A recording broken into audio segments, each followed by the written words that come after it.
हे मानव, सावधान होकर सुन। मैं लक्ष्मी हूँ।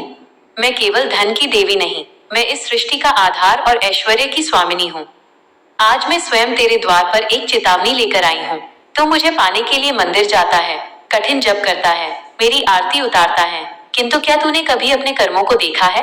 तेरे ही कुकर्म मुझे तेरे घर की चौखट लांघने पर विवश कर देते हैं। मेरी प्रथम चेतावनी कान खोलकर सुन। जिस घर में सूर्यास्त के समय आलस्य का वास होता है, जहाँ संध्या काल में मंगल दीप प्रज्वलित नहीं होता और जहाँ लोग प्रमाद में लीन रहते हैं, वहां मैं एक क्षण भी नहीं ठहरती। मेरा मार्ग पुरुषार्थ से प्रशस्त होता है, आलस्य और अंधकार से नहीं। मेरी द्वितीय चेतावनी ध्यान रहे। जहाँ नारी का अनादर होता है, जहाँ वृद्धों का तिरस्कार होता है और जहाँ वाणी में कटुता का विष होता है, उस घर का अन्न और धन अशुद्ध हो जाता है। मैं केवल स्वर्ण में नहीं, मैं सम्मान में निवास करती हूँ। जहाँ क्लेश और ईर्ष्या की अग्नि जलती है, वहां से मैं मौन होकर विदा ले लेती हूँ।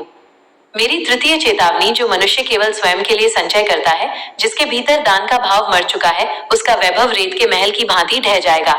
याद रख, मैं केवल देने वाले के हाथ चूमती हूँ, लोभी की तिजोरी नहीं।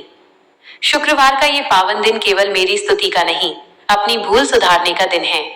यदि तू आज भी अपनी कुरीतियों का त्याग कर अपने घर को प्रेम और पवित्रता से भर देता है, तो मैं वचन देती हूँ, मैं तेरे द्वार से कभी विमुख नहीं होंगी। तेरे कर्म ही मेरा आसन निश्चित करते हैं। विचार कर, क्या तेरा आचरण मुझे रोकने के योग्य है? यदि तू संकल्प लेता है कि आज से अपने घर और मन को निर्मल रखेगा, तो टिप्पणी में महालक्ष्मी क्षमा करें लिखकर अपनी श्रद्धा प्रकट कर।